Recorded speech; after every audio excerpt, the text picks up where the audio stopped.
اللہ اکبر کبیرہ والحمد للہ سبحان اللہ بکرۃ واصیلا بسم اللہ الرحمن الرحیم نحمده ونصلی ونسلم علی رسولنا الکریم اما بعد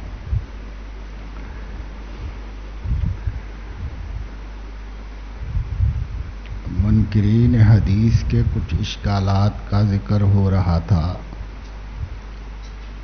اس میں 9واں اشکال ان کا ہے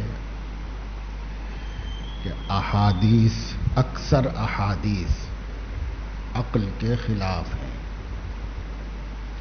اور جب بات عقل کے خلاف ہو اسے کیسے تسلیم کر لیا جائے، کیسے مانا جائے. تو اس کا جواب یہ دیا گیا ہے کہ یہ مفروضہ کہ اکثر حدیثیں عقل کے خلاف ہیں، یہی فی نفسی ہی باطل ہے، غلط ہے. اور کچھ حدیثیں اگر مان بھی لی جائیں کہ عقل کے خلاف ہیں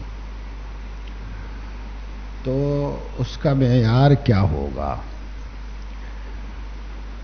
عقل کے خلاف جب تسلیم کیا جا سکتا ہے جبکہ اس چیز کا محال ہونا دلیل سے ثابت ہو.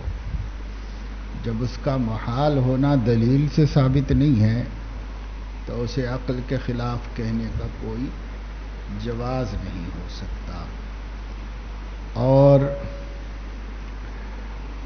جن چیزوں کو انہوں نے مثال کے طور پر پیش کیا ہے یہ خلاف عقل ہیں، تو عقلیں متفاوت ہیں، کس کی عقل کا اعتبار کیا جائے؟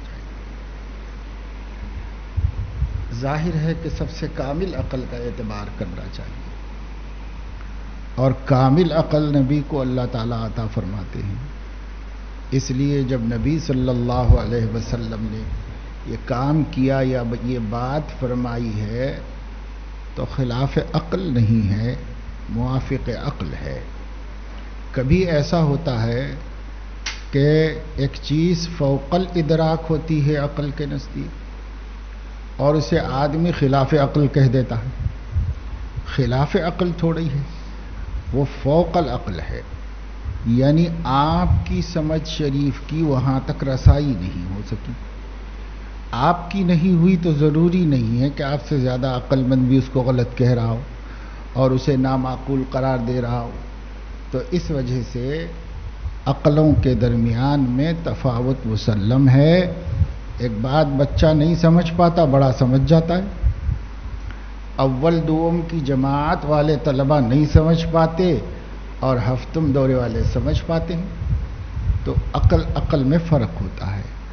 سمجھ اور علم کی کمی و زیادتی سے کوئی بات آدمی کو قبول ہو جاتی ہے اور کوئی بات کبھی نہیں قبول ہو پاتی. اس لیے منکرین حدیث کی عقلوں کے مقابلے میں محدثین اور صحابہ اور فقہا کی عقلیں بے شک بہت زیادہ ہیں. اور سب سے بڑھ کر یہ کہ جب اللہ تعالیٰ نے نبی کو بھیجا تو نبی کو کامل الحواس بنا کر اور تمام صفات میں کامل و مکمل بنا کر بھیجا ہے، اور عقل سب سے بڑی دولت ہے. تو اللہ تعالیٰ نے اس میں بھی ان کو کامل و مکمل بنایا. جب ان کو اشکال نہیں ہوا تو پھر کسی کے اشکال کا کیا اعتبار کیا جا سکتا ہے؟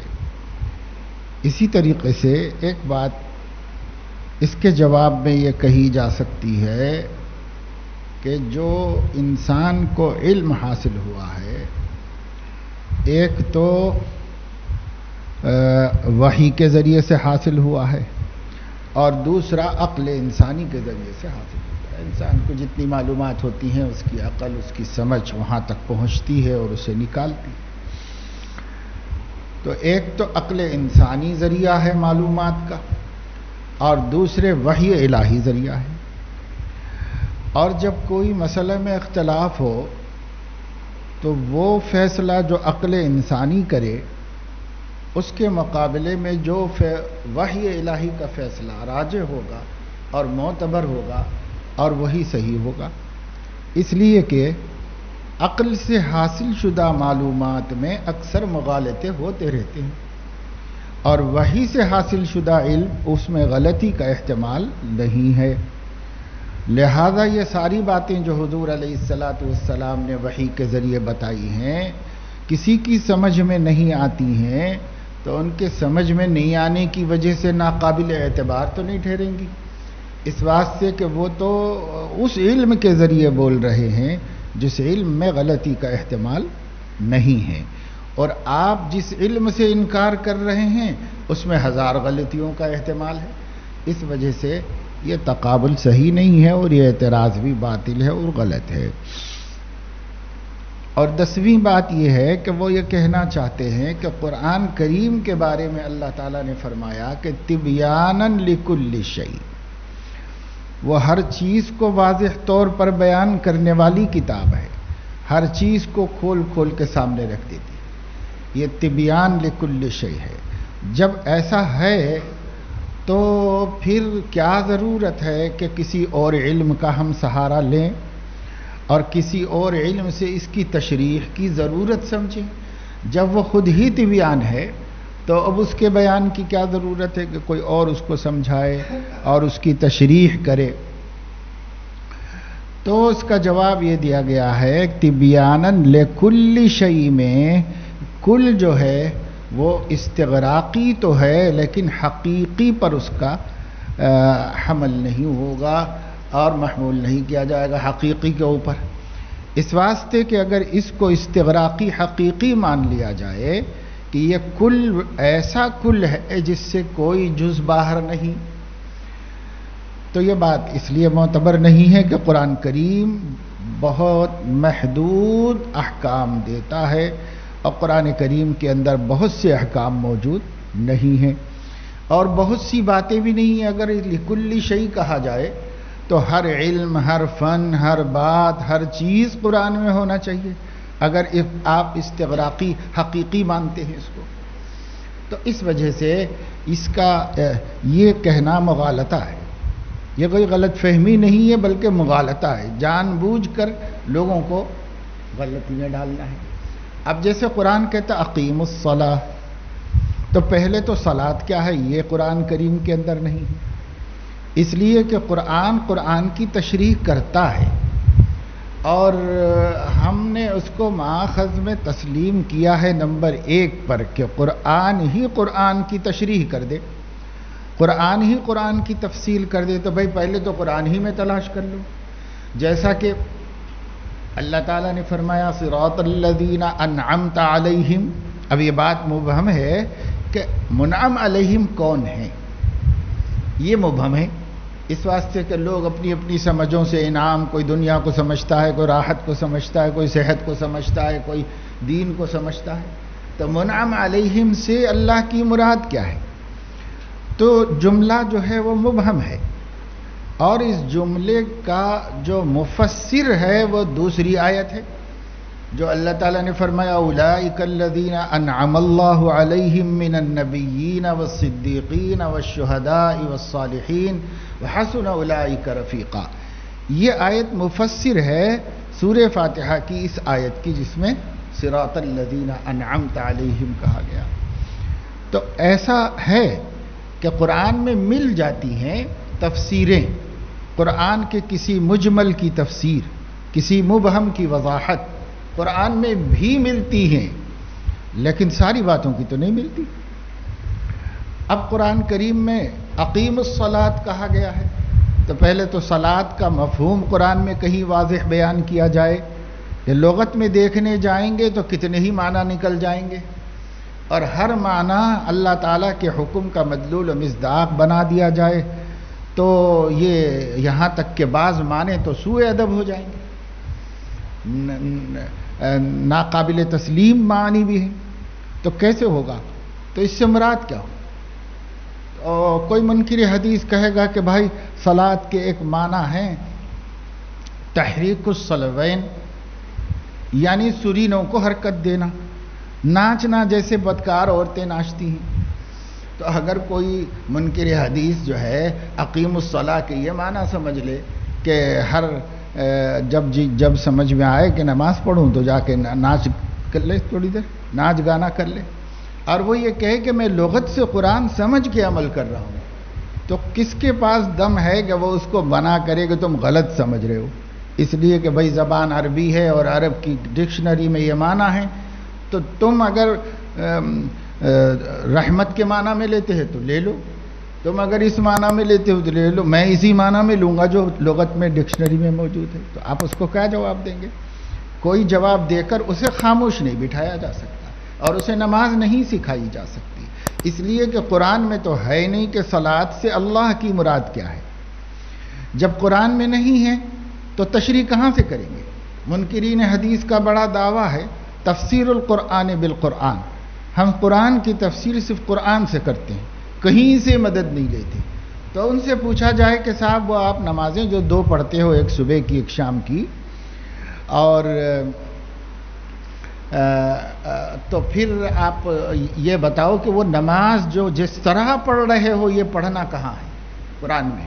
قرآن میں تو یہ کہیں ہے ہی نہیں، تو کہاں سے یہاں سے وہاں سے تھوڑا تھوڑا لے کر کے اس کو جوڑو گے، کہیں ورکعوا مع الراکعین کو لے لو گے، اور کہیں سے جو ہے قوموا للہ قانتین کو لے لو گے، کہیں پر جو ہے اسجدوا کو لے لو گے، اور یہ سب جوڑ کر کے اگر ایک بناؤ گے بھی قرآن سے، تو وہ جو الفاظ ہیں ان الفاظ کے مدلولات بھی الگ الگ ہو سکتے ہیں۔ بھئی رکوع کے معانی مختلف ہیں، ایک ہی معنی تو نہیں ہے، سجدے کے معانی مختلف ہیں، تو اس سے بھی نہیں ثابت ہو سکتا، کسی بھی طرح ثابت نہیں ہو سکتی نماز۔ زکوٰۃ ادا کرنے کا حکم ہے، لیکن زکوٰۃ کیسے ادا کریں گے جبکہ زکوٰۃ لغت میں مختلف معنی میں ہے، بالخصوص طہارت کے معنی میں؟ تو آپ طہارت کے معنی میں، پاکیزگی کے معنی میں لے کر کے کیسے اس حکم کو پورا کریں گے جو قرآن دیتا ہے، جو نبی پاک صلی اللہ علیہ وسلم نے بتایا ہے کہ زکوٰۃ سے مراد یہ ہے، یہ زکوٰۃ ہے۔ پھر اس کا نصاب کیا ہوگا، کس پر واجب ہوگی، کس سے لی جائے گی، کس کو دی جائے گی، کیا مطلب ہے اس کا، یہ تو سب قرآن میں نہیں ہوتا۔ تو اس لیے کل کو استغراقی حقیقی مانا ہی نہیں جا سکتا۔ للہ علی الناس حج البیت ہے، حج کے معنی کیا ہے؟ بیت تو گھر ہے، چلو، اور حج البیت گھر کا ارادہ کرنا، آپ اپنے گھر جانے کا ارادہ کر لیں تو بھی حج البیت ہو جائے گا۔ تو بیت اللہ جو مکہ مکرمہ میں ہے وہیں جانے کا ارادہ کرنے کا کہاں حکم دیا گیا اللہ تعالیٰ کی طرف سے، وغیرہ۔ اشکالات بہت پیدا ہو سکتے ہیں۔ کوئی ضدی ہٹ دھرم قسم کا آدمی ڈکشنری لے کے بیٹھے اور اس کے بالکل اجنبی اور نامانوس معانی بھی مل جائیں تو وہ نکال لے اور اسی کو اس کا مصداق اور مدلول بنا لے، تو ثبوت کیا ہے کہ آپ کہیں کہ یہ نماز نہیں ہے، آپ کہیں کہ یہ روزہ نہیں ہے، صوم نہیں ہے، یہ زکوٰۃ نہیں ہے، یہ حج نہیں ہے، اس کا ثبوت کیا ہے؟ اس لیے ماننا پڑے گا سنت کو، نبی کریم صلی اللہ علیہ وسلم کی تعلیمات کو۔ اگر آپ اس کو مانیں گے تو یہاں پر ہوگا قرآن کریم میں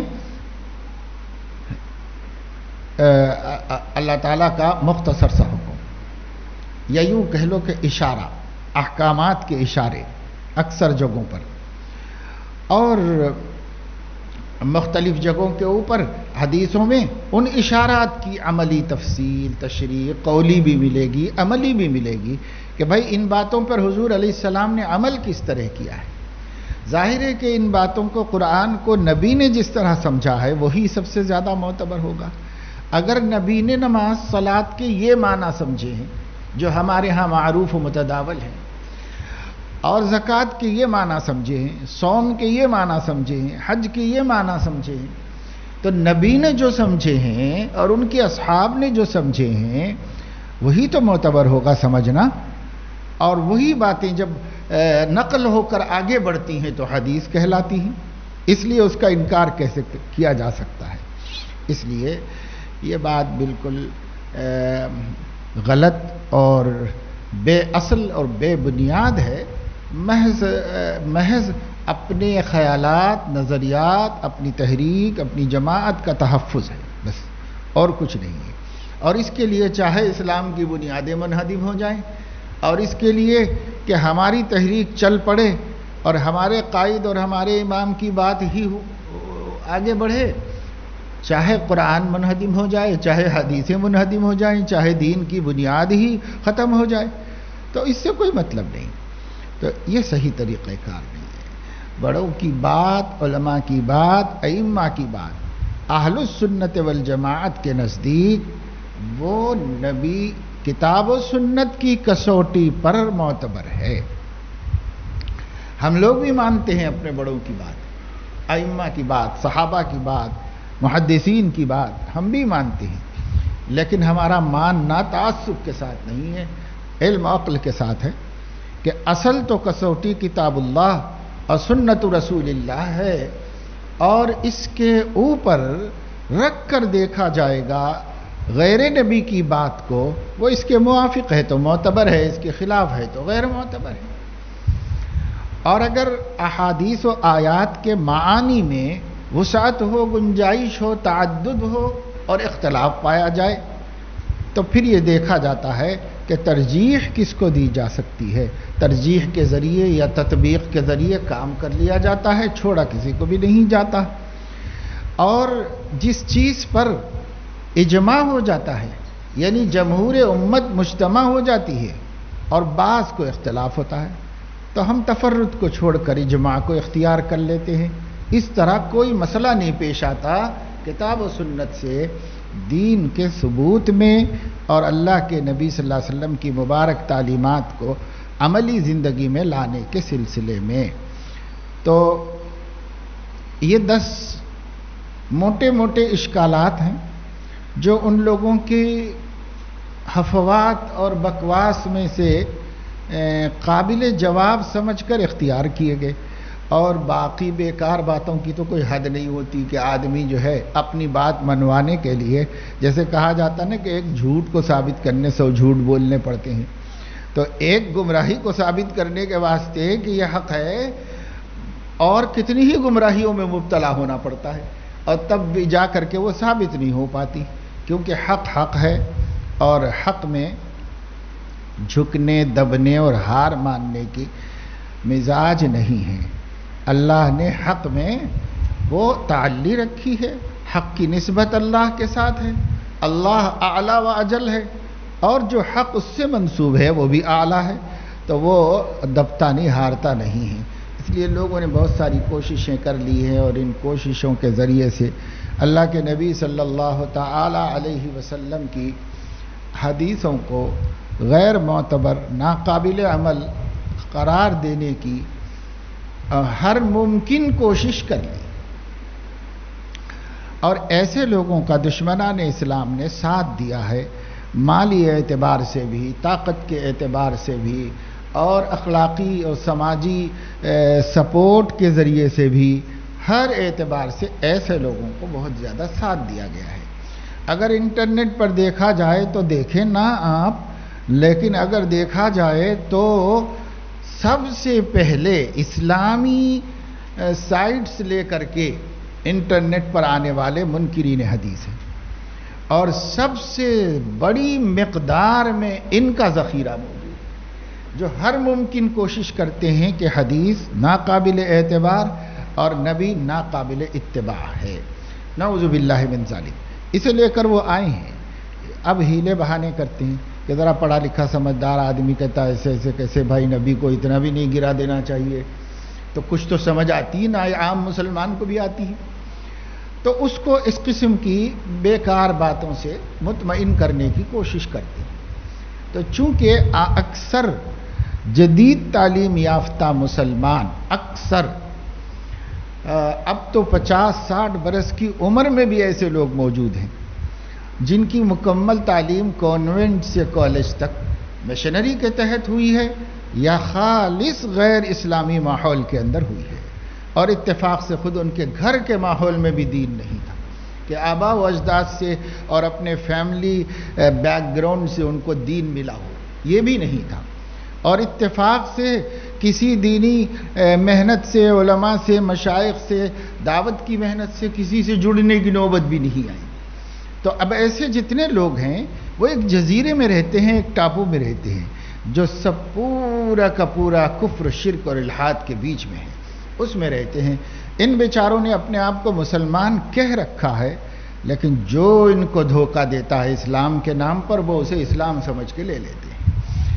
یہ ہے بہت بڑی کوتاہی. اور اس کوتاہی کا ایک سبب یہ بھی ہے کہ جدید تعلیم یافتہ طبقہ گزشتہ 100 سال کے دوران آہستہ آہستہ آہستہ آہستہ اردو زبان سے ناواقف ہونے کی وجہ سے علماء سے کٹتا چلا گیا ہے. جان بوجھ کر نہ صحیح، انجانے ہی میں، مجبوری میں، کہ سب سمجھ میں نہیں آتی علماء کی تقریر، سمجھ میں نہیں آتی علماء کی باتیں، تو وہ آہستہ آہستہ آہستہ آہستہ کٹتا چلا گیا. ایک صدی میں تقریباً کہنا چاہیے کہ 80 سے 90% جدید تعلیم یافتہ انگریزی بولنے والے مسلمان یا علاقائی زبان کے ماہر مسلمان وہ اپنے اپنے علاقے کے علماء سے لا تعلق ہیں. لیکن پھر بھی ان کو ایمان عزیز ہے، مسلمان رہنا چاہتے ہیں، مسلمان مرنا چاہتے ہیں. تو مسلمان رہنے، اسلام کو جاننے کا جس درجے میں شوق ہے، جو دیا ابھی ٹمٹما رہا ہے پر بجھا نہیں ہے، اس کی سیرابی کے واسطے، اس کے تیل کے واسطے وہ کچھ نہ کچھ ڈھونڈتے ہیں. تو ان لوگوں کی مجلسوں میں جاتے ہیں اور ان لوگوں کی سائٹ پر پہنچتے ہیں جو لوگ ان کی فہم کے مطابق دین سمجھا سکتے ہیں. اپنی سمجھ میں جہاں آسانی سے جس کی بات سمجھ میں آئی اس کو لائک کرتے ہیں، اس کے فائن ہو جاتے ہیں اور اس کا سنتے رہتے کثرت سے. انہیں یہ نہیں پتا ہے کہ جس کو ہم نے مانا ہے کہ یہ اسلامک اسکالر ہے یا بہت بڑے عالم دین ہیں ان کی اپنے ماننے میں، تو یہ بہت بڑا عالم دین یہ ہادی ہے یا مضل ہے ان کو نہیں معلوم. یہ خود بھٹکا ہوا ہے، دوسروں کو کیا راستہ دکھائے گا؟ تو بیچارے جانتے نہیں. وہ اپنے تئیں بس اتنا ہی سمجھتے ہیں کہ بھئی انہوں نے بہت اچھا دین سمجھایا ہے، یہ ہے ہمارا عقیدہ، یہ ہے ہمارا اسلام. تو ان کو ان سے سمجھ میں آ رہا ہے، اور جو سمجھ میں آ رہا ہے اسے وہ اپنا دین و عقیدہ بنا رہے ہیں. اور جب آپ کے علم میں آ رہا ہے کہ صاحب فلاں آدمی یہ کہتا ہے، فلاں صاحب کے یہ خیالات ہیں، ارے یہ تو مرتد کافر ہو گیا، یہ تو نکل گیا، یہ تو دین سے خارج ہو گیا، اس کا ملت سے کوئی تعلق نہیں، سیدھے فی النار والسقر، یہ سب ہم فتوے دیتے رہتے. لیکن اس کے وہاں تک جانے کا سبب کیا ہے؟ ان اسباب میں اگر 99 سبب خود ان کی غلطی ہو یا ان کے ماں باپ اور پیرنٹس کی غلطی ہو، تو ایک سبب تو کم سے کم آپ کو یہ ماننا پڑے گا کہ آپ بھی ان کی بولی نہیں بولتے اور ان کی سمجھ کے مطابق بات نہیں کرتے. اور جب داعی مدعو کی سمجھ کے مطابق دعوت نہیں دے گا تو اس دعوت کا فائدہ کیا ہے؟ اس لیے ما ارسلنا من رسول الا بلسان قومه ليبين لهم فيضل الله من يشاء ويهدي من يشاء. لسان قوم میں تبیین ہو جانے کے بعد اب ان کا مقدر ہے کہ اللہ جسے چاہے گمراہ کر دے اور اللہ جسے چاہے ہدایت دے دے. یہ تو ہو جائے گا حال ان کی تقدیر کے حوالے. لیکن یہ ایک کام نہ ہو جائے کہ لسان قوم میں قوم کی تفہیم و تبیین کا کام، وہ ایک ذمہ داری تو لوٹ کے آپ کے سر پہ آئے گی، باقی وہ جو ہوگا وہ ہوگا. تو اللہ فرما رہے ہیں سمجھا دینے کے بعد اب اگر گمراہ ہوتا ہے تو وہ اللہ نے اس کو گمراہ کر دیا، اور اگر ہدایت پاتا ہے تو اللہ نے اس کو ہدایت دے دی. آپ مولویوں پر اس کی کوئی ذمہ داری نہیں عائد ہوگی. لیکن آپ لسان قوم کو نہیں سمجھتے اور ان کی فہم کے مطابق دین کی دعوت نہیں کر دیتے اور ان کو دین نہیں سمجھاتے، تو پھر یہ مشکل ہے. تو آپ کہیں گے ترجمان رکھ لیں گے، تو ترجمان رکھ لیں گے، میں تقریر کروں گا فصیح اردو اور اصطلاحات کتب میں، اور وہ میرا ترجمان ان کو ترجمہ کر کے دے. یہ تو اب اس زمانے میں آپ کیا اس کا تصور کر سکتے ہیں؟ 100 برس پہلے حجت الاسلام بانی دارالعلوم دیوبند حضرت مولانا قاسم نانوتوی رحمہ اللہ سفر حج میں تشریف لے گئے تو عیسائی کپتان ان کی نورانیت، ان کی دین کی محنت، ان کا قرآن پڑھنا اور ان کا ماحول دیکھ کر متاثر ہو کر اس نے آ کر ان سے دین سمجھنا چاہا، اسلام. تو مولانا سمجھاتے تھے، ایک ترجمان ترجمانی کرتا تھا. تو مولانا نے اسی وقت فرمایا کہ میں سفر حج سے واپس جا کر انگریزی زبان سیکھ لوں گا، اس واسطے کہ میں کچھ بولتا ہوں، یہ ترجمان کچھ اور سناتا ہے اس کو، تو میرے مافی ضمیر کو پہنچا ہی نہیں پا رہا ہے۔ ہر آدمی کا کلام اس کے ضمیر میں ہے، ان الکلام لفی الفؤاد وانما جعل اللسان علیہ دلیلا۔ آپ کا علم آپ کے ضمیر میں ہے، اندر ہے، باطن میں، اور زبان اس کا وسیلہ ہے سامنے والے کے کان تک پہنچانے کا۔ تو آپ کا معافی ضمیر بہت سچا، پکا، مستند، مدلل علم رکھتا ہے، اہل السنت والجماعت سے اقرب علم رکھتا ہے، نہایت معتدل عقیدہ اور معلومات آپ کی ہیں، یہ سب کو تیقن حاصل ہے، اعتبار حاصل ہے، پر وہ علم آپ کے سینے میں ہے جو ذریعہ ہے لوگوں تک پہنچانے کا، وہ زبان آپ نہیں سمجھتے، نہیں بولتے، نہیں جانتے۔ تو زبان یار من ترکی ومن ترکی نمیدہ۔ اس وقت عزیزو اردو زبان اپنی فصاحت و بلاغت کے ساتھ صرف اور صرف مدرسوں میں باقی ہے، اور مدرسوں کے صدقے میں بچی ہوئی ہے۔ اور یہ اردو زبان اگر باہر کہیں ہے تو کچھ اردو کے شعراء ہیں جو انگلیوں پہ گنے جا سکتے ہیں، اور ان شعراء میں سے بھی اب شاعروں کی شاعری سن کر ہم اردو سمجھنے والوں کو ہنسی آتی، ایسے ایسے الفاظ اور ایسی ایسی تعبیرات کر لیتے ہیں جو اردو کے بالکل شایع نشان نہیں ہیں۔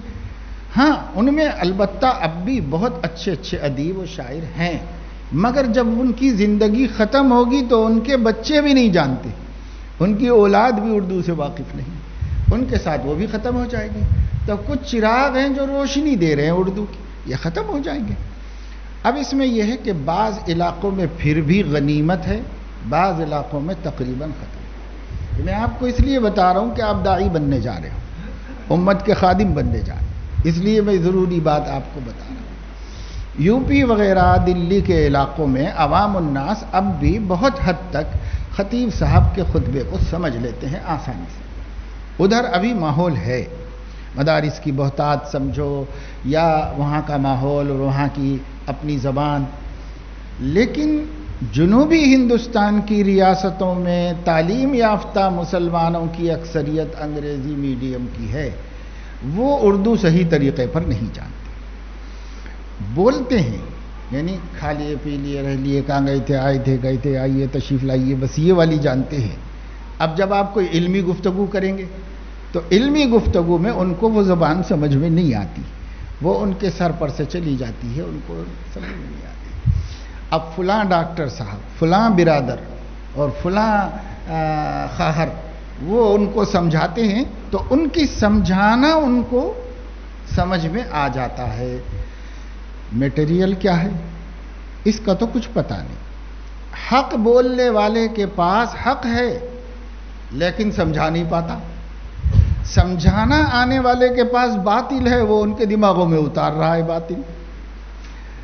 اب ہم صرف یہی فیصلے کر رہے ہیں کہ صاحب فلاں گمراہ ہے، فلاں گمراہ ہے، فلاں گمراہ ہے، تو یہ گمراہی کا حل کیا ہے؟ یہ گمراہی کا حل اس کو جہنمی قرار دے دینا تو نہیں ہے، اس گمراہی کا حل ارے بھائی جب تک وہ زندہ ہے کوشش کر لو کہ وہ اس گمراہی سے نکل جائے۔ تو اس کوشش کرنے کے لیے آپ کے پاس واسطہ نہیں ہے، اور سب سے بڑا واسطہ زبان ہے، زبان آپ کے پاس نہیں، زبان و قلم نہیں آپ کے پاس، اور جو آپ کے پاس ہے وہ ان کے کام کا نہیں۔ ہم اسی وجہ سے ہم نے تجربہ کیا، بڑے بڑے اکابر علماء کو بلایا حیدرآباد، آئے، ان کے پروگرام رکھے گئے اور بڑے مجمع ہوئے، لیکن ایک نظر ڈال کے دیکھا گیا تو اس مجمع میں عصری تعلیم یافتہ طبقہ نہیں، اس مجمع میں ان کے تلامذہ، شاگرد، چاہنے والے، ان کے کتابوں سے واقف، ان کے منصب اور مرتبے سے واقف، کہ صاحب یہ مفتی سعید احمد صاحب ہیں، دارالعلوم دیوبند کے شیخ الحدیث ہیں، پورا مجمع بھرا ہوا ہو، میدان کا میدان، اکثریت دینداروں کی جو پہلے سے دین سمجھتے ہیں، عقیدہ جانتے ہیں، دیوبند کو جانتے ہیں، شیخ الحدیث کو سمجھتے ہیں، وہ لوگ بیٹھے ہوئے ہیں سب، اور جو بیچارے نہیں جانتے، نہیں سمجھتے، ان کو سمجھائے تو وہ آئے ہی نہیں۔ کیوں نہیں آئے؟ کہ ان کو سمجھ میں نہیں آتا۔ اور ایک بعض لوگ ہیں جو پورے اسٹیج کے اوپر ناچ ناچ کے تیلگو میں، انگریزی میں بولتے رہتے ہیں، تو گویا پورا ایک ناٹک کرتے ہیں اور بتاتے ہیں اسلام ہی کی باتیں. تو اس میں مجمع کتنا ہے؟ اس کے اندر ہزاروں کی تعداد میں، اور سب پڑھے لکھے لوگ، سب تعلیم یافتہ لوگ ہیں جن کو دین کی ضرورت ہے، جن کے عقیدے کی سلامتی کی ضرورت ہے، جن کو صحیح بات سمجھانے کی ضرورت ہے، ان لوگوں کے پاس. اور ایسے مجموعوں میں دیکھا یہ گیا کہ اس علاقے کے علماء بھی موجود، نو فارغ، اور وہ علماء سمجھنے کے واسطے نہیں، خالی مزے لینے کے واسطے وہاں پر. فلمیں تو نہیں دیکھ سکتے، یہ بھی ایک طرح کا فلم ہے، تو اس کو دیکھ لو. تو اس میں ہمارے لوگ جمع، مؤذنین، ائمہ، تیلگو علاقوں میں جا کے دیکھو تو سمجھ میں آئے گا، سب جا کے وہاں بیٹھے ہوئے ہیں اور اپنے علماء کو سننے کے لیے بہت کم تعداد معمولی ہوتی، نہ علماء ہوتے ہیں نہ عوام ہوتے ہیں، اور ان لوگوں کو سننے کے لیے سب ہوتے ہیں. تو ہمارا طبقہ تو صرف تماشا دیکھنے کو جاتا ہے، نفسانی حظ کے واسطے چلا جاتا ہے، ورنہ دین تو معلوم ہے بھائی، آپ پڑھ چکے ہو مدرسوں میں، آپ کو کیا ضرورت ہے. اور باقی سارا طبقہ جو آیا ہوا ہے وہ دین کی طلب میں آیا ہوا ہے، اور ان کو یوں ہی دین سمجھ میں آ رہا ہے اور اچھی طرح سمجھ میں آ رہا ہے. تو اس وقت کا مسئلہ یہ ہے، جو حاملین حق اور حاملین علم صحیح ہیں، ان لوگوں کے پاس زبان نہیں ہے، جن لوگوں کے پاس زبان ہے ان کے پاس حق نہیں. اب یہ امت کدھر جائے اور اس کا کون پرسان حال ہو، کون رحم کھائے، کون ترس کھائے، اس سوال کا کوئی جواب ابھی تک ہمیں تو کسی نے معقول دیا نہیں. ایک جواب جو ذرا ہمارے متعصب قسم کے بھائی ہیں وہ کہتے ہیں کہ مولانا کو ماڈرن بننے کا شوق ہو جا رہا اور علم دین ختم کر کے لوگوں کو جو ہے اسکالر بنانے کا اور دنیا پڑھانے کا شوق ہو جا رہا. ایک یہ طبقہ ہے ہماری برادری کا جو بالکل آج بھی قبول کرنے کے لیے ایک بال برابر ہٹنے کے لیے تیار نہیں. چاہے کچھ ہو جائے، یہ امت یوں ہی برباد ہو جائے، لیکن وہ ہٹنے کے لیے اپنی جگہ سے تیار نہیں. ایک وہ طبقہ ہے جس کو یہ بات سمجھائی جائے، فوراً جا کر یہ یونیورسٹی میں وہاں یہاں ڈال کے اپنی سندیں ڈگریاں نکال کے سیدھے سے نوکریاں تلاش کر لے جائے. تو اس کے لیے تھوڑی ترغیب دی گئی تھی بھی آپ کو وارث نبی بننے کے لیے، امت پہ محنت کرنے کے لیے، دعوت کی زبان سیکھنے کے لیے کہا گیا تھا. آپ کو ڈگریاں لے کے دنیا کمانے کے لیے کہا گیا تھا کہ دنیا کے پیچھے چلے جاؤ. تو ایک یہ ادھر ہو رہا ہے یا ادھر ہو رہا ہے. اب ضرورت ہے کہ کچھ علماء بات کو سمجھیں اور اعتدال کے راستے پر رہیں. دنیا کی وہ علوم جو وسیلہ دعوت بنے ان کو ضرور حاصل کریں، اس میں کمال حاصل کریں، اور صرف دعوت اللہ کے واسطے ان کا استعمال کریں. اچھے داعی بننے کے لیے، بھٹکتوں کو رستہ دکھانے کے لیے، امت کا کریم جو جہنم کی طرف جا رہا ہے ان دماغوں کو، ان مہذب لوگوں کو، ان اخلاق والوں کو، ان کی سب خوبیوں کے ساتھ جو گمراہی میں مبتلا ہیں ادھر لائیں. اس لیے کہ الناس معادن کمعادن الذهب والفضة خيارهم في الجاہلیۃ خيارهم في الاسلام. بہت مہذب لوگ، بہت سمجھدار لوگ، بہت تڑپ اور درد رکھنے والے لوگ ہیں پر گمراہ ہیں. وہ فتویٰ پوچھو، مسئلہ معلوم کرو تو بے شک گمراہ ہیں، گمراہی کے راستے. جیسے میں نے کہا انکار حدیث کے فتنے میں بہت مسلمان مبتلا ہیں، سمجھدار، مہذب، دین کا فکر رکھنے والے، سماجی خدمات کرنے والے، انسانیت پر رحم کرنے والے، حضور سے اور اللہ سے محبت رکھنے والے، پر ہیں فکری گمراہی کے اندر مبتلا. اور فکری گمراہی کبھی اس حد تک پہنچتی ہے کہ اسے ایمان سے خارج کر کے کفر میں داخل کر دے. وہاں تک بھی چلے گئے ہیں بہت سے لوگ. تو اب بہت سے نوجوان اس وقت میں دہریت میں مبتلا ہوتے چلے جا رہے ہیں بہت تیزی کے ساتھ. آپ اپنی مسجد میں، اپنے مدرسوں کی انجمنوں میں خوب دھواں دار تقریریں کر کے خوش ہیں کہ میں مقرر اعظم بن گیا ہوں، اور آپ کی بات سننے والا سماج میں نہیں ہے. تو کس کے لیے آپ تیاری کر رہے ہیں اور کس کے لیے اپنے آپ کو تیار کر رہے ہیں؟ تو بھائی علم کو روزی روٹی کا ذریعہ نہیں بنانا ہے. علم کو تو آپ ابھی جانو گے کہ امام بخاری رحمۃ اللہ علیہ کو طالب علمی کے زمانے میں درس میں نہیں دیکھا گیا، ساتھیوں نے تلاش کیا کہ ناغا نہیں کرنے والا دوست آج کیسے ناغا کر دیا ہے، تو ڈھونڈتے ہوئے ان کو کہیں پایا جہاں وہ سطر چھپانے کا کپڑا نہ ہونے کی وجہ سے کسی کھنڈر میں چھپے ہوئے تھے،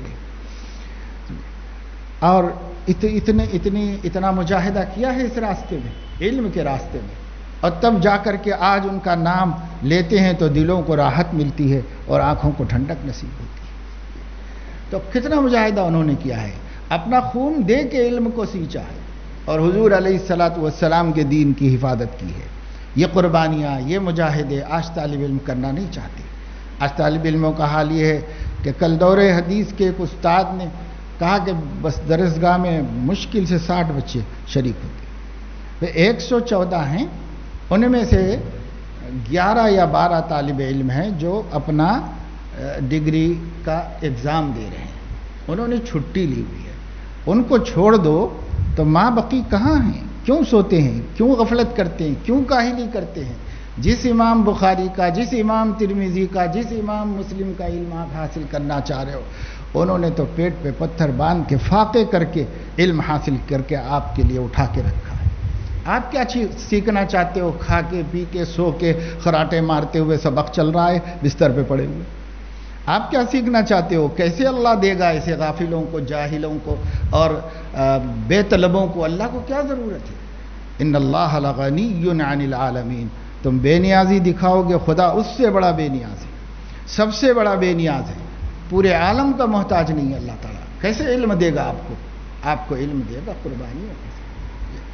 امام بخاری رحمۃ اللہ علیہ کو ایک معالج نے چیک اپ کیا تو ان کا قارورہ دیکھا، پیشاب کا معائنہ کرتے پہلے حکیم، تو ان کا قارورہ دیکھا اور کہا کہ بھائی یہ تو ایسا محسوس ہوتا ہے کہ کوئی راہب ہے، یہ اس کا قارورہ ہے جس نے کھانا پینا اور لذات اور مطعومات مشروبات سب اپنے اوپر منع کر رکھے، کوئی ایسا آدمی صرف سوکھی روٹی پہ جیتا ہے۔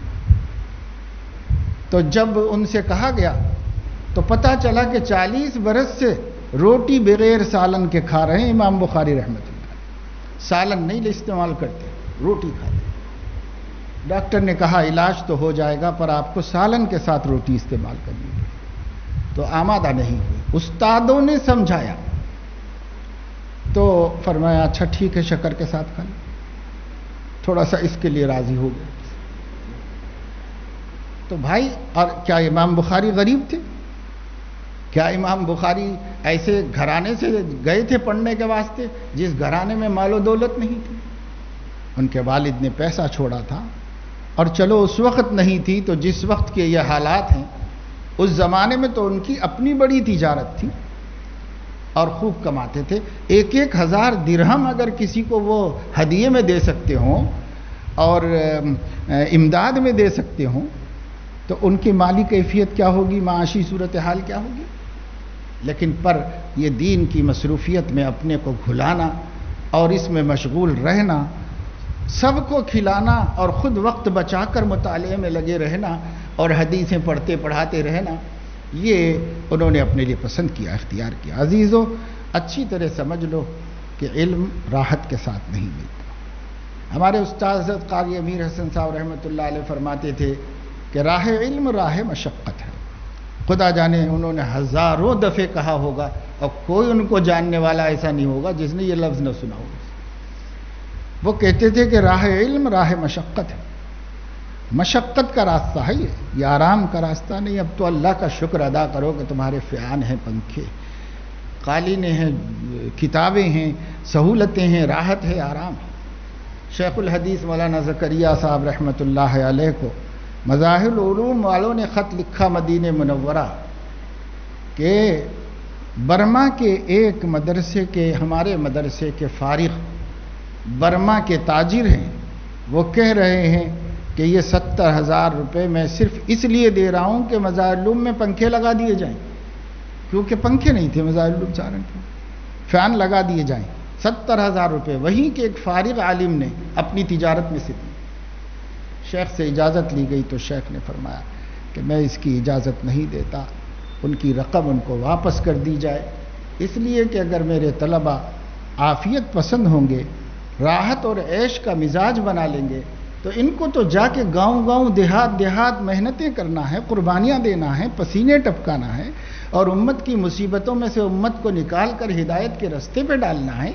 یہ تو آرام سے عیش قدوں میں نہیں ہوگا یہ کام، تو میں کیوں سکھاؤں ان کو عیش کرنا؟ اس لیے میرے مدرسے میں نہیں لگائے جائیں گے، اجازت نہیں دی، بہت بعد میں لگے وہ، لیکن شیخ رحمۃ اللہ علیہ نے اجازت نہیں کی، میرے جیتے جی یہ کام نہیں کرو، میں طالب علموں کو آرام کرنے کے لیے نہیں پڑھایا جا رہا ہے، انہیں نبی کی طرح قربانیاں دینا سکھایا جا رہا ہے۔ اس لیے ان حضرات کا یہ تصور اپنے ذہن میں رکھو، اب چاہے اتنی تکلیف نہ اٹھاؤ بھائی، وقت پہ کھا لو، اچھا پہن لو، آرام سے کلاسوں میں درسگاہوں میں بیٹھو، لیکن اوقات تو بھرپور استعمال کرو، سارا وقت تو پڑھنے پڑھانے میں لگا دو، ساری صحت تو اس پر لٹا دو کہ ہم اس سے علم حاصل کریں اور یہ کریں۔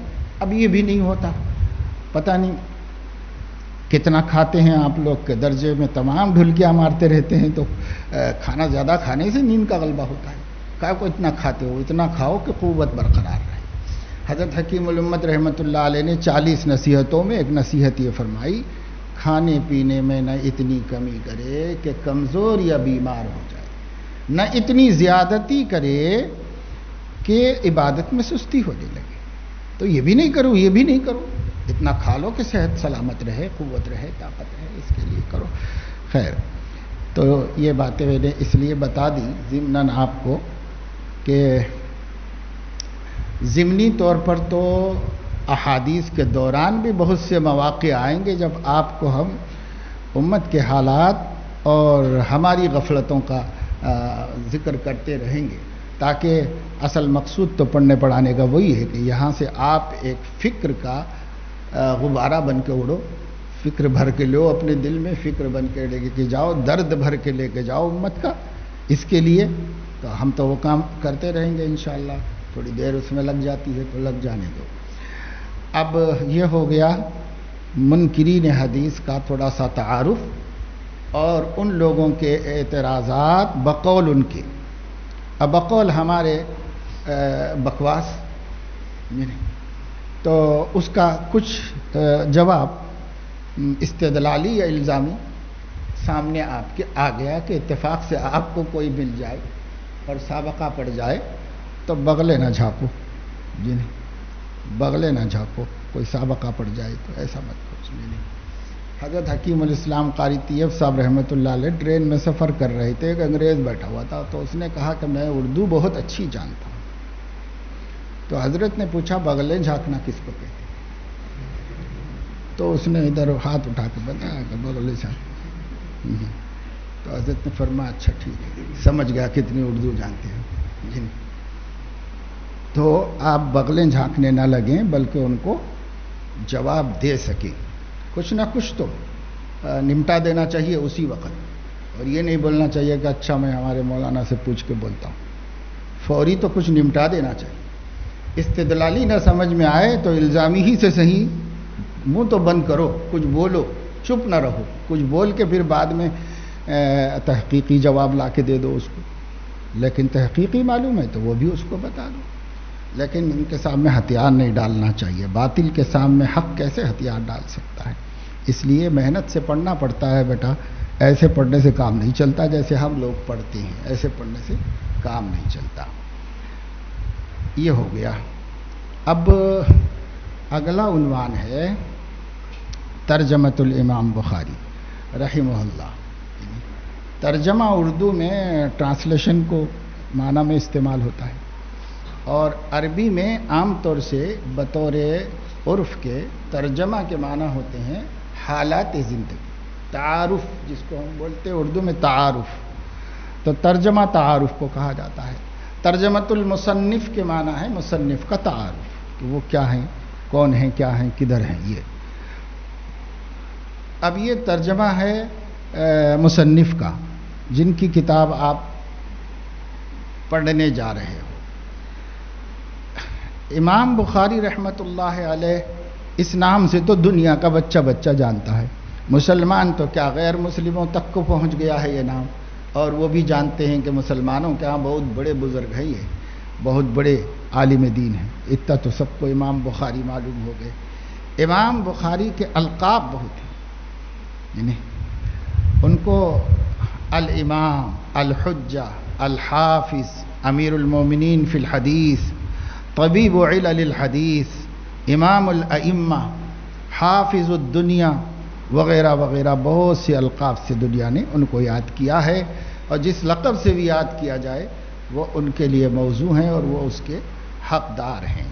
نام محمد ہے، کنیت ابو عبداللہ ہے، اور ان کے والد کا نام اسماعیل، دادا کا نام ابراہیم، ان کے ابا کا نام مغیرہ، اور ان کے ابا کا نام بردزبہ، یہ ان کا نسب ہے۔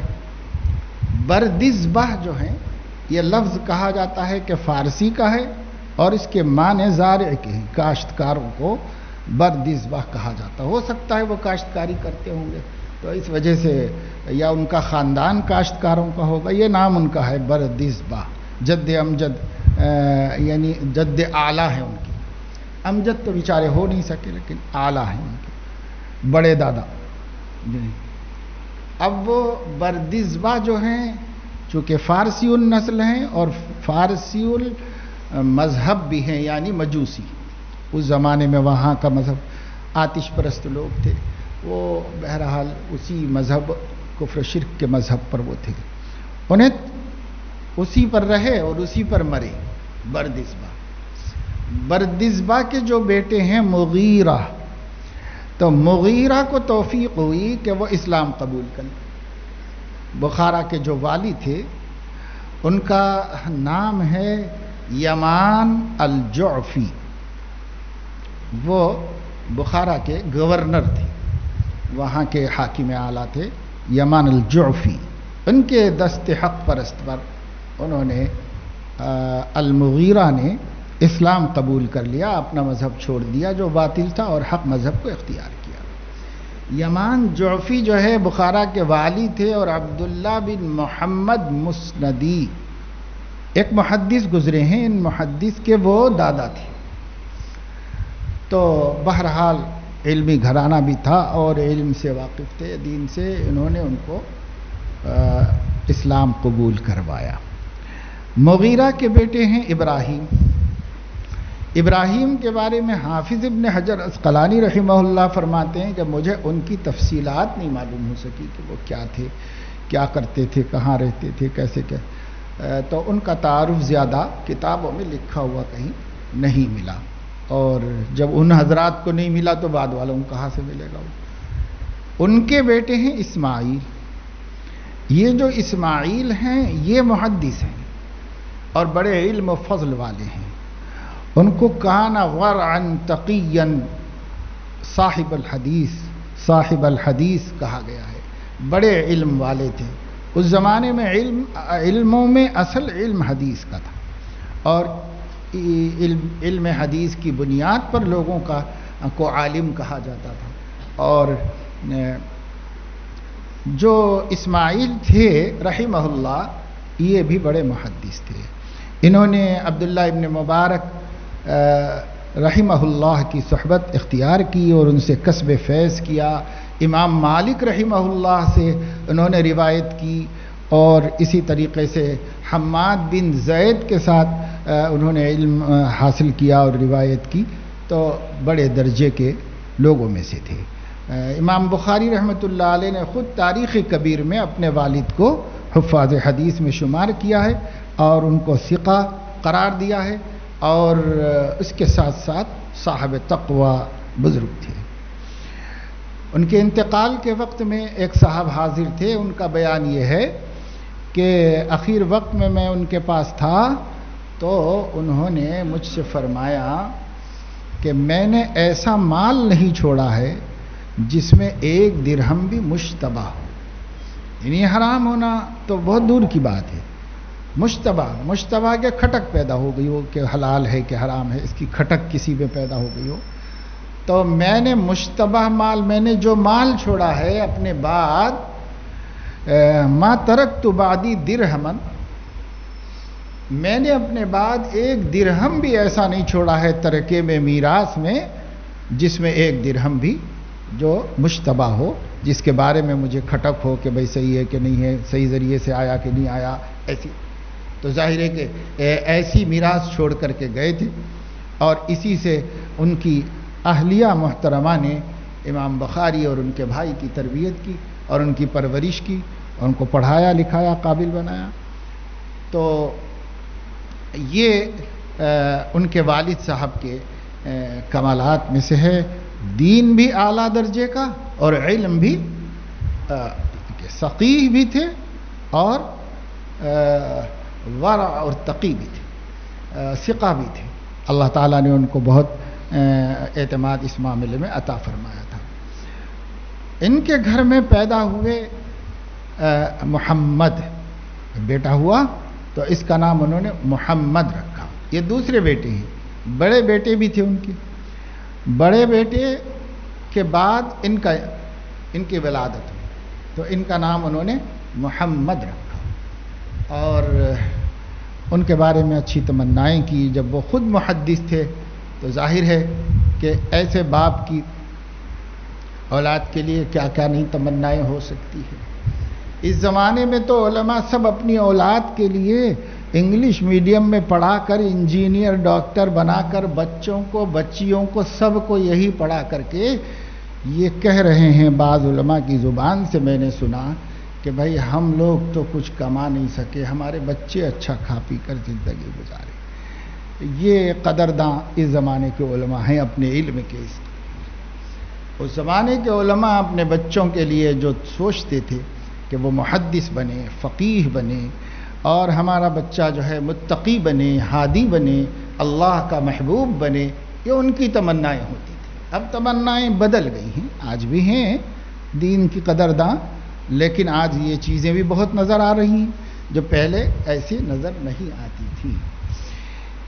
یہ اور بات ہے کہ علم دین سکھانے کے ساتھ ساتھ کچھ علوم اس لیے سکھائیں کہ دعوت کے میدان میں میرا بچہ بہت کامیاب ہو جائے تو کوئی حرج نہیں، لیکن دنیا دنی کی اوپر رال ٹپکا کر اور عیش و عشرت کرنے والوں کو دیکھ کر اپنی آخرت کا سودا کرنا یہ کوئی سمجھداری کی بات نہیں ہے. وَلَسَوْفَ يُعْطِيكَ رَبُّكَ فَتَرْضَىٰ، آپ کا رب آپ کو اتنا دے دے گا مرنے کے بعد کہ خوش ہو جاؤ گے، سارے غم غلط ہو جائیں گے زندگی کے. رب دے گا جب، اس لیے ہم اسی کو اختیار کرنا چاہیے. امام بخاری کے والد کی بھی یہی خواہش تھی، پر بیچارے ابھی بچہ چھوٹا ہی تھا کہ انتقال کر گئے.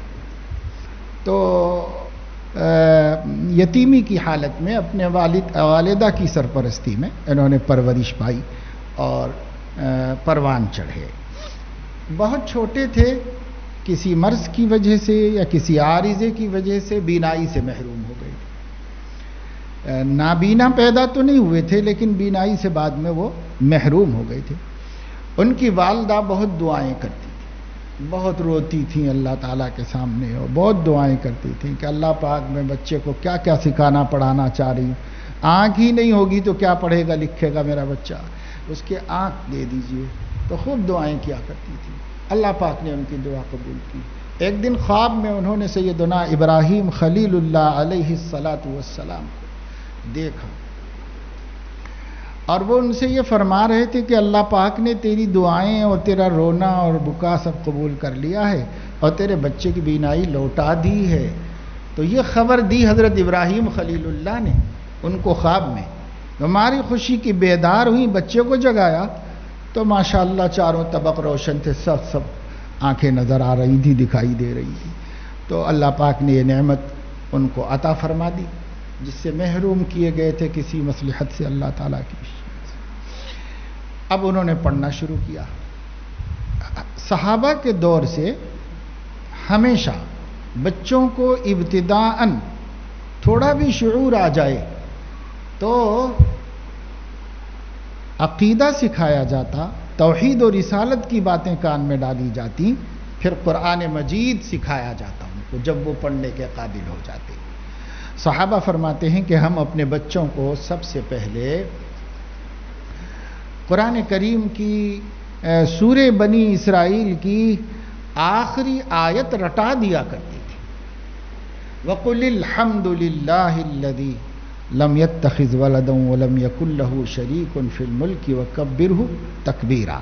تو اس کو یاد کرا دیا کرتے تھے. یہ سب سے پہلے یاد کراتے تھے تاکہ بچے کے دماغ میں سب سے پہلے اللہ کی بڑائی اور کبریائی کا بیج بیٹھ جائے.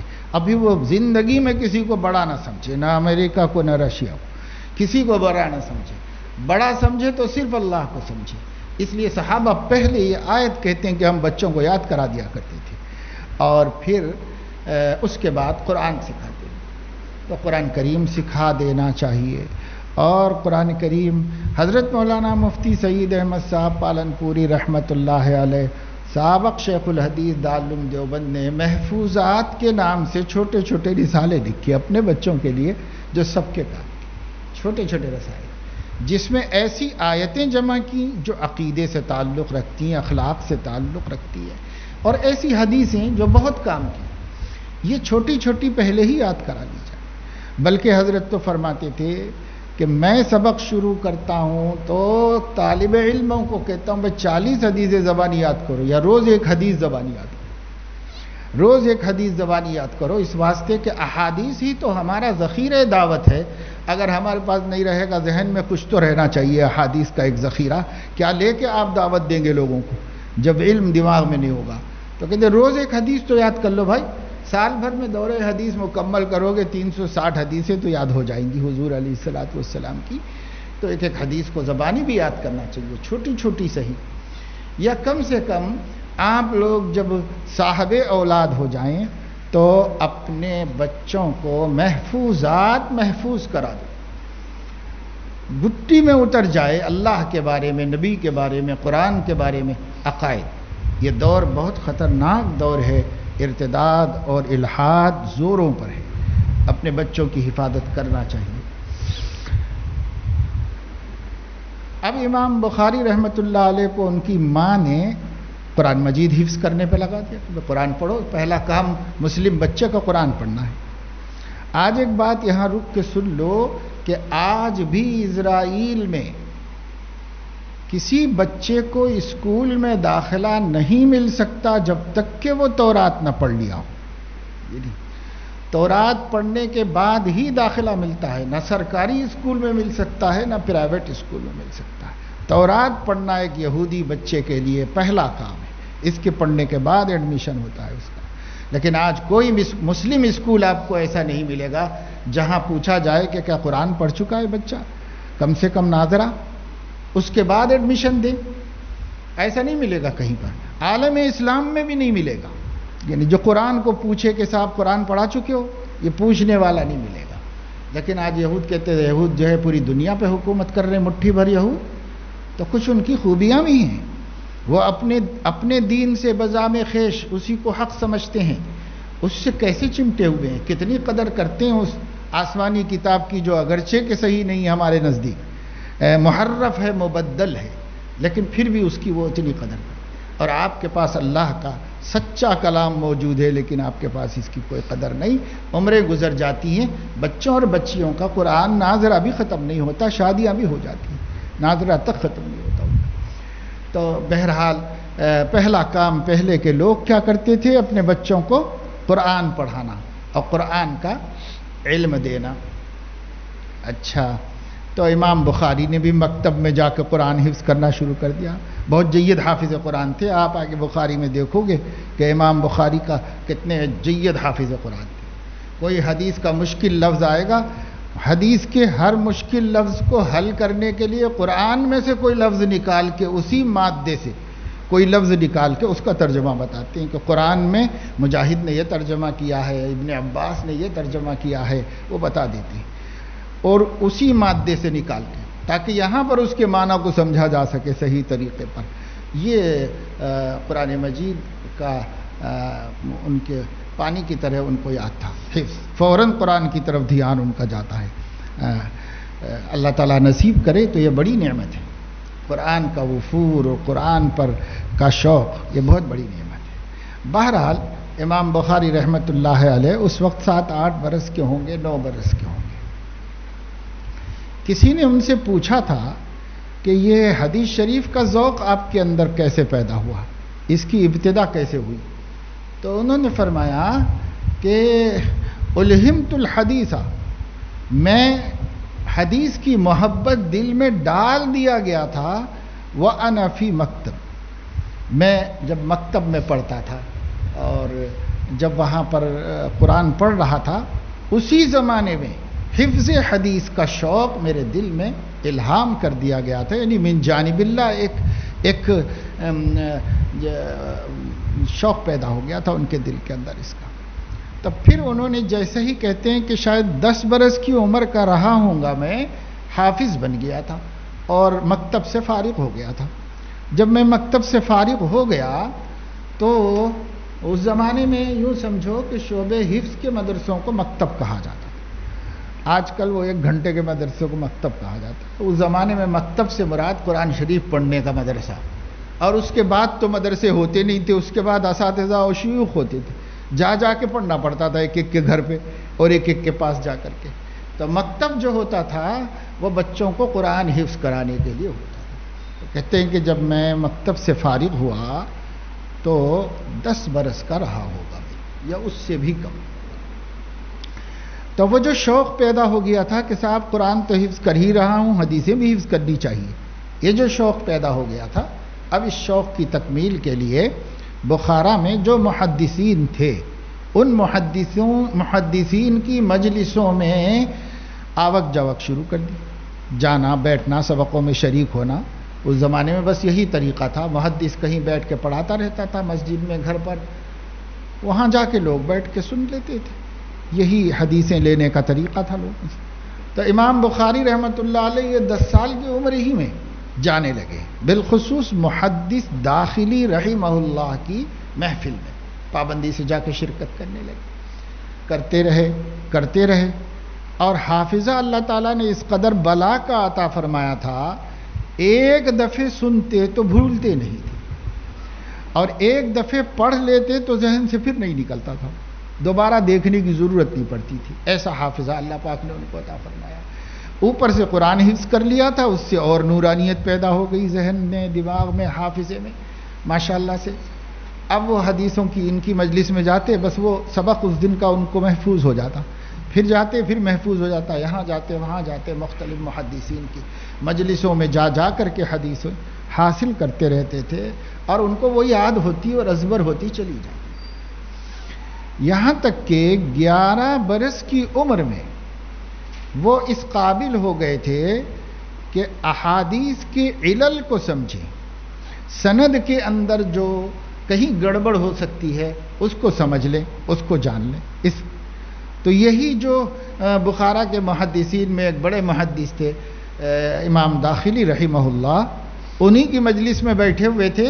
ظاہر ہے کہ بڑے بڑے لوگ بڑی بڑی عمر کے مختلف ملکوں علاقوں سے آ کے علم لیا کرتے تھے، انہی میں کہیں کسی گوشے میں بچہ بھی بیٹھا ہوا ہوگا، 10 برس کے بچے کو کیا جگہ ملے گی محدث کی مجلس میں، بیٹھے ہوئے ہوں گے کہیں۔ تو وہاں وہ مشہور واقعہ پیش آیا کہ محدث داخلی نے ایک حدیث کی سند بیان کرنے میں غلطی کر دی، اور وہ حدیث کی سند یہی تھی، سفیان عن زبیر ابن سفیان عن ابی الزبیر عن ابراہیم، یہ انہوں نے سند بیان کی کہ سفیان عن ابی الزبیر عن ابراہیم۔ وہ بچے نے فوراً کہہ دیا کہ ابو زبیر نے ابراہیم سے کوئی روایت نہیں کی۔ تو کون بولا بھائی؟ بچہ بولا، ان کو غصہ آیا۔ جو واقعہ خود امام بخاری کی زبان سے نقل کیا ہے اس میں یہ ہے کہ انہوں نے مجھے جھڑک دیا۔ اب اس لیے کہ بھائی بچوں کو کیا پتا، بڑے بڑے ماہرین ہوتے ہیں اس کو کیا پتا۔ تو پھر امام بخاری کہتے ہیں میں نے ادب سے عرض کیا کہ حضرت اگر آپ کا کوئی راسا موجود ہے تو اس میں دیکھ لیجئے، جہاں آپ کی روایات محفوظ ہیں اس میں ایک دفعہ آپ دیکھ لیجئے۔ تو وہ اٹھ کے گئے، پھر باہر آئے اور اس کے بعد اسی بچے سے پوچھا کہ اچھا تم بتاؤ کہ صحیح سند کیا ہے؟ تو انہوں نے کہا کہ سفیان عن زبیر ابن عدی عن ابراہیم. ابو زبیر نہیں ہے، وہ زبیر بن عدی ہے. تو کہنے لگے تم سچ کہتے ہو، صحیح یہی ہے. پھر قلم لے کر انہوں نے اس کو کتاب میں صحیح کر لیا اور درست کر لیا. راوی کہتے ہیں کہ میں نے پوچھا کہ حضرت اس وقت آپ کی عمر شریف کیا ہوگی؟ تو فرمایا 11 برس ہوگی. تو 11 برس میں تو ابھی ناظر قاعدے میں ہیں بچے ہمارے، نہیں. اور 11 برس میں حافظ قرآن اور محدث ہو گئے، اور سندوں پر نظر ہے، اور غلطی بڑے بڑے ماہرین کی سمجھ میں آ رہی ہے کہ سب یہاں غلط ہو رہا ہے، تو یہ اس کو سمجھ رہے ہیں. اور بتایا یہ اس وقت کی بات تھی. پھر اس کے بعد جب امام بخاری رحمہ اللہ نے بخارا کے محدثین کے سب علوم حفظ کرتے کرتے حفظ کر لیے، یہاں تک کہ فرماتے ہیں عبداللہ ابن مبارک کی کتابیں مجھے حفظ ہو گئی، اسی طریقے سے امام وکیع کی کتابیں حفظ ہو گئی، ان کی سب حدیثیں یاد ہو گئی. اور اس 14-15 سال کی عمر ہی میں امام بخاری رحمۃ اللہ علیہ 70,000 حدیثوں کے حافظ تھے، سند اور متن کے ساتھ. صرف ایسا نہیں کہ صرف متن رٹا ہوا ہو، سند اور متن کے ساتھ، اور رجال کی پہچان اور معرفت کے ساتھ ان کو یاد تھی اتنی ساری حدیثیں. پھر امام بخاری رحمۃ اللہ علیہ 16ویں سال میں حافظ حدیث بنے، اور اس کے بعد 17 سال کی عمر میں ایک محدث فرماتے ہیں کہ ان کی عمر 17 برس کی ہوگی، اور ابھی امرت تھے، چہرے پر داڑھی مونچھ بھی نہیں نکلی تھی. تو ایک عظیم محدث کا انتقال ہوا، تو ان کے دروازے پر بڑے بڑے محدثین کو اس بچے سے، اس امرت سے علم حدیث حاصل کرتے ہوئے اور حدیثیں سنتے ہوئے میں نے دیکھا کہ لوگ آ کر ان سے سنتے تھے اور ان سے حدیثیں جمع کرتے تھے اور ضبط کرتے تھے. یہ مقام ان کو عمر ابھی امرت تھے، تبھی سے ان کو یہ مقام علم کا حاصل ہوا.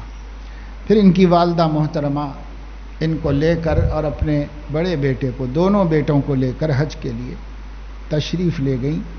اور جب حج سے فارغ ہوئے تو امام بخاری رحمۃ اللہ علیہ نے اپنی والدہ سے فرمایا کہ بھائی کو لے کر آپ واپس ہو جائیے، میں یہیں مکے میں رہتا ہوں، تاکہ مکے کے محدثین سے جو حدیثیں لینا ہے، ہر جگہ کے لوگوں کے پاس الگ ذخیرہ ہوتا تھا، تو وہاں جا کر ان سے لیتے لیتے سب جمع ہوتا تھا ان کے پاس. تو اس لیے مکے شریف اور مدینہ شریف میں یہاں جب تک رہوں گا، جب تک کہ یہاں کے محدثین سے اخذ علم نہ کر لوں اور ضبط حدیث نہ کر لوں، تب تک میں یہیں پر رہوں گا.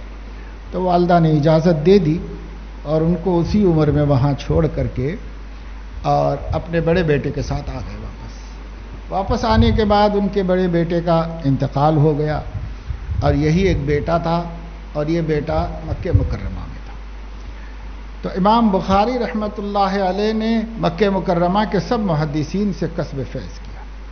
اہل حجاز جتنے بھی محدث تھے ان سے علم حاصل کیا. مدینہ منورہ میں اور جہاں جہاں ان کو موقع ملا وہاں پر علم حاصل کرتے رہے. اور خود فرماتے ہیں کہ 16 سال کی عمر میں پہلا سفر طلب علم کا کیا. بہت خواہش تھی کہ یمن جائیں اور محدث عبد الرزاق رحمہ اللہ سے ملیں. تو غلط فہمی یہ ہو گئی کہ کسی نے بتایا کہ ان کا انتقال ہو گیا. تو بخارا سے یمن کا سفر کرنا چاہتے تھے، رک گئے کہ جب انتقال ہو گیا تو کیا فائدہ ہے جا کر کے. لیکن بعد میں معلوم ہوا کہ ان کا انتقال نہیں ہوا تھا، اگر جاتے تو ملاقات ہو جاتی ان سے، لیکن بہرحال ان کی قسمت میں نہیں تھا. تو وہ ایک واسطے سے ان سے حدیث نقل کرتے ہیں. حدیث میں یہ ہوتا ہے کہ سند عالی ہو جائے، اس کی ہر محدث کو طلب ہوتی ہے.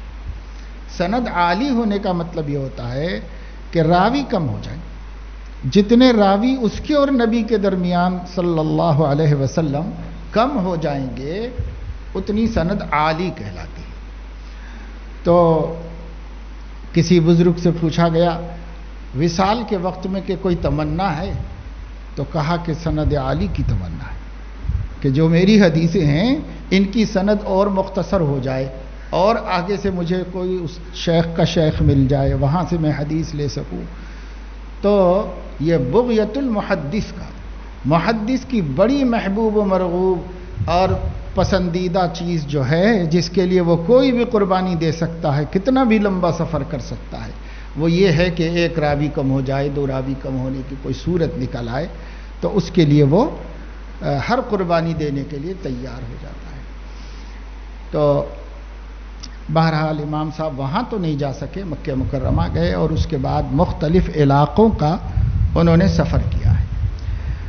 بخارا کے محدثین سے پڑھا، مکہ اور مدینہ میں پڑھا، بلخ، مرو، نیشاپور، رے، بغداد، بصرہ، کوفہ، واسط، مصر، دمشق، قیصاریہ، عسقلان اور حمص، اور ان میں سے بعض جگہوں پر بار بار گئے ہیں، بعض جگہوں پر ایک دفعہ گئے ہیں، اور کوفہ کتنی دفعہ گیا خود انہوں نے کہا کہ مجھے یاد نہیں کہ کتنی دفعہ جانا ہوا میرا، اور جہاں گئے ہیں وہاں ان کے علم کا چرچا ہوا ہے اور ان کا علم کا غلبہ ہوا ہے۔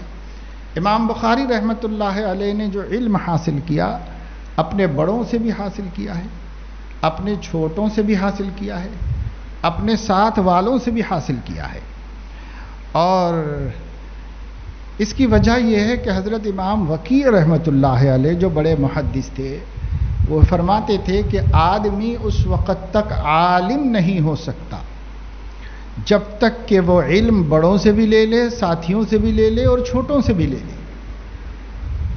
ساتھیوں سے علم سیکھنا شان کے خلاف سمجھے، اور شاگرد سے معلومات کرنا اور علم حاصل کر لینا شان کے خلاف سمجھے، تو یہ عالم نہیں بن سکتا۔ تو امام وکیع فرماتے تھے آدمی اس وقت تک عالم نہیں بن سکتا صحیح معنوں میں جب تک کہ بڑوں سے بھی علم لے، ساتھ والوں سے بھی لے اور چھوٹوں سے بھی لے، اور کسی سے لینے میں اسے کوئی عار نہ محسوس ہوتی ہو۔ یہ امام وکیع کا قول ہے، اور خود امام بخاری رحمہ اللہ کا قول یہ ہے کہ کوئی محدث اس وقت تک کامل نہیں ہو سکتا جب تک کہ وہ علم اپنے بڑوں اور اپنے ساتھیوں اور اپنے چھوٹوں سے نہ لے۔ امام بخاری تو کامل فی الحدیث ہیں، انہوں نے بھی سب سے علم حاصل کیا ہے، بعض اساتذہ تو اساتذہ ہیں، بعض ان کے رفقا بھی ان کے استاد ہیں، بعض ان کے تلامذہ بھی ان کے استاد ہیں۔ اس طرح امام بخاری رحمہ اللہ نے سب سے علم حاصل کیا، مقصود و مطلوب علم تھا، یہ نہیں دیکھتے تھے کہ کس سے مل رہا ہے، بس علم ہے، علم چاہیے، علم کی پیاس ہے، یہ پیاس بجھ جائے، کہیں سے حاصل کیا۔ اس طریقے سے امام صاحب رحمۃ اللہ علیہ میں کمال پیدا ہوا، اور اپنے اقران اور اپنے دور کا سارا علم جمع کرنے میں کامیابی حاصل ہوئی۔ امام بخاری رحمۃ اللہ علیہ کو خود فرمایا میرے پاس 1,00,000 صحیح حدیثیں اور 2,00,000 غیر صحیح حدیثیں۔ غیر صحیح کا مطلب موضوع نہیں اور ضعیف نہیں، غیر صحیح تو صحیح کے بعد اور درجے ہیں حدیثوں کے، تو صحیح 1,00,000 ہیں اور غیر صحیح 2,00,000۔ اور ایک دفعہ فرمایا کہ یہ جو میں نے کتاب لکھی ہے جس میں ایک قول کے مطابق 6,000 حدیثیں امام بخاری رحمۃ اللہ علیہ نے جمع کر دی ہیں، تو امام بخاری رحمۃ اللہ علیہ فرماتی یہ میں نے 6,00,000 حدیثوں کا انتخاب کیا ہے، 6,00,000 حدیثوں میں سے منتخب کر کے اس کے اندر میں نے لکھا ہے۔ تو اب ان کے پاس کتنی حدیثوں کا ذخیرہ ہوگا اور کتنا علم ان کے پاس ہوگا۔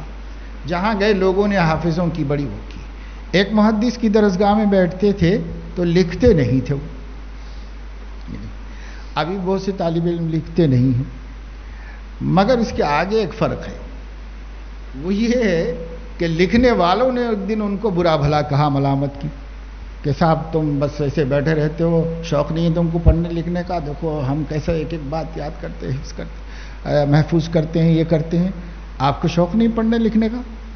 تو کسی نے ملامت کی، اور جب تب ٹوکتے رہتے تھے تو جواب نہیں دیتے تھے، اس لیے کہ بھائی پڑھنے والے کو لوگوں سے کیا لینا دینا، اپنا کام ہے بس۔ تو جواب نہیں دیتے تھے۔ ایک دن امام بخاری رحمۃ اللہ علیہ جھنجھلا گئے اور انہوں نے کہا کہ آپ لوگوں نے تو حد کر دی ہے مجھے ٹوک ٹوک کر کے، روز یہی قصہ، یہی بولنا، یہی کرنا، اچھا یہ بتاؤ کیا لکھا ہے آپ لوگوں نے؟ تو ان لوگوں نے اپنی کتابیں دکھائی جس میں حدیثیں لکھی ہوئی تھی۔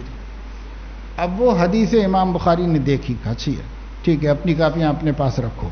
پھر اس کے بعد انہوں نے سند و متن کے ساتھ وہ سب حدیثیں جو ان لوگوں نے لکھ رکھی تھی سنا دی، اور مزید 7,000 حدیثیں سنا دی۔ تو اب ان لوگوں نے کہا کہ بھائی ہاں بھائی کسی کا حافظہ ایسا ہو تو وہ نوٹ نہ لے، کچھ لکھے اکھے نہیں، بس وہ سب اپنا حافظے میں محفوظ کرے سب، جی نہیں۔ اور اگر نہیں ہے ایسا تو پھر وہی کر لے جو ان کے ساتھی لوگ کچھ اپنا نوٹ تو کر لیتے تھے۔ تو کچھ ضروری باتیں تو طالب علم کو اشارتاً لکھ لینا چاہیے، بعد میں جب وہ مطالعہ کر رہا ہو تو اس وقت میں اس میں تحقیق کر لینا چاہیے، تفصیل سے اس کو سمجھ لینا چاہیے، ذہن میں بٹھا لینا چاہیے۔ لیکن اشارات تو ہوں اس کے پاس، تاکہ ان اشارات یادداشت میں تو آ جائے گی یہ باتیں ہیں جس کو مزید سمجھنا ہے یا اس کے اوپر اس کو یاد کر لینا ہے، ذہن میں محفوظ کر لینا ہے، ایسا۔ تو پہلے طلبہ جو ہیں وہ درجے میں ایک ان کی کاپی ہوتی تھی اور ایک کاپی کمرے میں ہوتی تھی۔ درجے والی کاپی میں صرف نوٹس لے کے آتے تھے اور کمرے والے کاپی میں اس پورے درس کو نقل کر لیتے تھے اس نوٹس کی مدد سے کہ بھائی کوئی بات رہ نہ جائے، ہر بات، کیونکہ ایک دن تک تو رہے گی بات ذہن میں، آج رات گزرنے تک تو سبق یاد رہے گا کہ آج کیا باتیں ہوئی تھیں۔ اب وہاں اشارہ ملے گا تو وہ اشارے سے پوری بات یاد بھی آ جائے گی کہ بھائی پوری بات یہ تھی، تو اس کو اس طرح نقل کرتے تھے۔ تبھی تو طالب علموں کے کاپیوں نے بڑے بڑے محدثین کے علوم محفوظ کر لی۔ یہ جتنی شروحات ہمارے سامنے آتی ہیں بعد کے زمانے کے لوگوں کی، انہوں نے باقاعدہ شرح نہیں کی، وہ استاد کا سبق ہی ہے کسی سمجھدار طالب علم نے جمع کر دیا، پھر ان کو دکھا لیا اور انہوں نے کچھ حق کو فق کرنا چاہا تو کیا، اور اس کے بعد وہ بن گیا علم۔ اس طرح لوگوں نے حفاظت کی ہے۔ باقاعدہ شروحات لکھنے والے تو بہت کم ہیں جنہوں نے یہ قلم اٹھایا ہو شرح لکھنے کے لیے۔ اب متاخرین میں نہیں ہے، متقدمین میں باقاعدہ شروحات لکھی گئی، وہ الگ چیز ہے۔ تو بہرحال یہ بھی طالب علموں کا کارنامہ ہوتا ہے کہ وہ استاد کے علم کو محفوظ کرتے اس طریقے سے، اور پھر وہ اگلے لوگوں کے لیے کام کا سبب بن جاتا ہے۔ اسی طریقے سے ایک دفعہ امام بخاری رحمۃ اللہ علیہ ولولے کو، غلغلے کو، شہرت کو دیکھ کر بعض لوگوں کے دل میں آ جاتا ہے تھوڑا بہت کچھ، تو بعض محدثین کے دل میں آیا کہ صاحب ایسا بھی کیا ہے، تو ذرا ان کو آزمانا چاہیے۔ تو ان لوگوں نے 10 آدمیوں نے مل کر 10 حدیثیں منتخب کی اور متن سند میں اختلاف کر دیا، سندوں میں ہیر پھیر کر دی، سب ادھر ادھر آگے پیچھے کر دیا، اور متنوں میں اختلاف کر دیا، اور اس طریقے سے کل ملا کے 100 حدیثوں کا پورا کچومر بنا دیا آگے پیچھے کر کے سب۔ اور ایک دن ان کو پکڑ کے کہا کہ آپ ذرا بیٹھیے، ہم آپ سے استفادہ کرنا چاہتے ہیں، تو بٹھا لیا پکڑ کے ایک جگہ پر، اور اس کے بعد کہا کہ ہمیں ہماری حدیثیں سنی، ہماری حدیثیں، تو ہم لوگ اپنی حدیثیں سنانا چاہتے ہیں۔ تو ایک نے 10 سنائی، سن لیا، کچھ نہیں کہا، بس اتنا کہا کہ میں نہیں جانتا۔ پھر دوسرے نے 10 سنائی تو کہا کہ میں نہیں جانتا، یعنی یہ حدیث میرے علم میں نہیں ہے۔ پھر تیسرے نے سنائی، پھر چوتھے نے سنائی، 100 ہو گئی، 10 آدمیوں نے 100 حدیثیں سنا دی۔ سب پر ہر ایک کو یہ جواب دیا کہ لا عارف، میں نہیں جانتا یہ حدیث۔ اور جب ان کہا کہ آپ لوگوں کا ہو گئی سب کی حدیثیں ختم، تو کہا ہاں ٹھیک۔ تو پھر ترتیب سے پہلے والے صاحب کی حدیثوں کی پوری سندیں صحیح کر کے، متن درست کر کے انہوں نے ان کی 10 حدیثیں سنائی، پھر دوسرے والے صاحب کی صحیح کر کے 10 سنائی، تیسرے والے صاحب کی۔ لوگ کہنے لگے کہ بھائی مان لو کہ اس کا مقابلہ نہیں کر سکتے، مان لو کہ بھائی یہ اللہ کی حجت ہے روئے زمین کے اوپر، تسلیم کر لینا چاہیے۔ تو لوگوں نے اعتراف کر لیا کہ واقعی بڑے آدمی ہیں اور بہت علم و فضل والے آدمی ہیں، نہیں کر سکتے ان کا مقابلہ، اور حسد کرنا بھی بیکار ہے۔ تو اللہ پاک جس کو عطا فرماتے ہیں اس کو اللہ تعالیٰ اللہ کے دینے کے بعد کون محروم کر سکتا ہے۔ تو بھائی یوں امام بخاری رحمہ اللہ نے پڑھا لکھا اور مشقتیں اٹھائیں اور بڑی تکلیفیں جھیلی طالب علمی کے زمانے میں، کیونکہ اس زمانے میں سفر آسان نہیں تھا.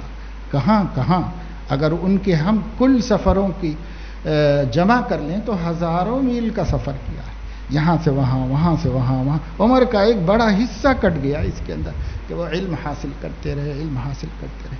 18 برس کی عمر میں انہوں نے صحابہ کرام کے قضایا اور ان کے مقالات کو جمع کیا، ایک کتاب لکھی، یعنی کتاب قضایا الصحابۃ و اقوالہم، الصحابۃ والتابعین و اقوالہم. صحابہ اور تابعین کے فتاویٰ، سمجھو صحابہ اور تابعین کے فتاویٰ کو جمع کیا انہوں نے اور ایک کتاب لکھی تھی 18 برس کی عمر میں. اور اسی عمر میں انہوں نے مدینہ منورہ میں تاریخ لکھی، تاریخ کبیر، اور اس میں بڑے بڑے علماء کا ذکر کیا، محدثین کا، راویوں کا، رجال کا. اور اس کے بارے میں یہ فرماتے تھے کہ میں نے جتنے لوگوں کا ذکر کیا ہے ہر ایک کے کچھ مجھے واقعات بھی یاد تھے، اگر میں ان واقعات کو جمع کرتا تو کر سکتا تھا، مگر میں نے پسند نہیں کیا کہ یہ کتاب بہت لمبی ہو جائے، ناقابل استفادہ ہو جائے. تو اتنا علم تو یعنی علم کو وہ اپنی کتابوں میں منتقل بھی نہیں کر سکے جو ان کے سینے میں تھا.